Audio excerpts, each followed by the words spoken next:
Bonjour, Marie-Josée, directrice du développement stratégique chez ARS Solutions. Aujourd'hui, je vais vous parler de ce que vous devez savoir en tant que dirigeant ou administrateur concernant vos devoirs et obligations en matière de TIC, selon le point de vue du cabinet d'avocats Terrien Couture Jolicoeur. Les technologies de l'information et des communications, on le sait, sont génératrices de croissance et création de valeur pour les entreprises. Mais leur utilisation peut aussi comporter des risques et des coûts, et pas seulement lors de leur implantation. Les cyberattaques et la cybercriminalité, les problèmes de système et les erreurs humaines en sont les principales causes. Le rapport 2019 de IBM Security et du Ponemon Institute sur les coûts des atteintes aux mesures de sécurité informatique estime que le coût moyen d'une faille au Canada s'élève à près de 5,86 millions. Ces coûts d'une cyberattaque incluent bien sûr les frais rattachés au colmatage de la fuite, la reconstruction des systèmes attaqués, et évidemment la perte de clients dont la confiance aura été ébranlée. En 2019, les cyberattaques malicieuses et la cybercriminalité ont été la cause de 51% des failles et la perte de clients représentait 36,2% des coûts.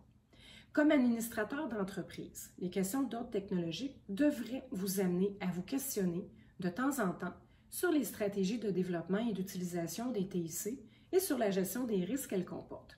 Il s'agit d'être capable de prévenir les risques par la mise en place de mécanismes de protection, tout en s'assurant que l'entreprise maintienne son avantage stratégique à l'égard de ses compétiteurs par une utilisation optimale de ces TI. Votre capacité à bien le faire pourrait vous éviter les poursuites contre l'entreprise ou, le cas échéant, vous fournir des moyens de défense plus efficaces. La probabilité qu'une organisation ayant subi un incident de sécurité en subisse un autre dans les 2 prochaines années est de 29,6%. C'est une statistique qu'on vous avait déjà partagée. Vous devez également vous préoccuper de certains aspects légaux rattachés à l'utilisation de vos TI. Ainsi, lorsque votre entreprise effectue par exemple de la vente par Internet, les informations que vous obtenez de vos clients doivent être protégées. Vous devez vous assurer d'obtenir les consentements adéquats à l'utilisation que vous faites des renseignements de nature personnelle. Les législations applicables à une telle protection varient d'un endroit à l'autre. Par exemple, le Règlement général européen sur la protection des données pourrait s'appliquer à votre organisation. Les modifications à la loi canadienne sur la protection des renseignements personnels et des documents électroniques, si vous vous rappelez, sont entrées en vigueur le 1er novembre 2018. Ces modifications ajoutent notamment de nouvelles exigences relatives au signalement obligatoire d'atteinte à la protection des données.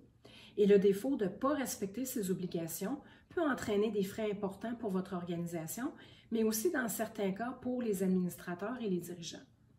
Comme administrateur ou comme dirigeant, vous avez des devoirs et responsabilités à rencontrer. Vous devez entre autres vous tenir informé des activités de l'entreprise. Vous avez également le devoir d'agir de bonne foi avec compétence et diligence. Ceci étant dit, personne ne s'attend à ce que vous soyez un expert en technologie. Cependant, en vous référant aux connaissances réelles d'un expert, vous allez pouvoir démontrer, si besoin est, que vous avez rempli ces devoirs qui vous incombent. Alors, voici quelques suggestions qui vont vous permettre de remplir vos obligations d'administrateur prudent en matière de TIC.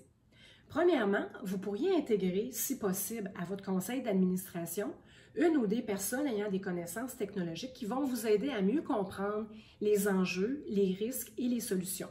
Ça peut être un interne, mais aussi un externe. Si vous ne pouvez pas intégrer un administrateur au conseil, vous pouvez faire affaire avec des consultants fiables qui sauront vous conseiller adéquatement. Ensuite, vous devriez ramener les questions technologiques au conseil d'administration de façon assez régulière afin d'en évaluer l'utilisation, la sécurité et prévenir les ennuis.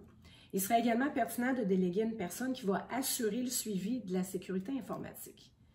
Et n'oubliez pas aussi de réviser périodiquement les TI utilisées par votre organisation pour qu'elles demeurent concurrentielles. En terminant, dotez-vous de règles de gouvernance en matière de TI qui vont être adaptées à votre entreprise.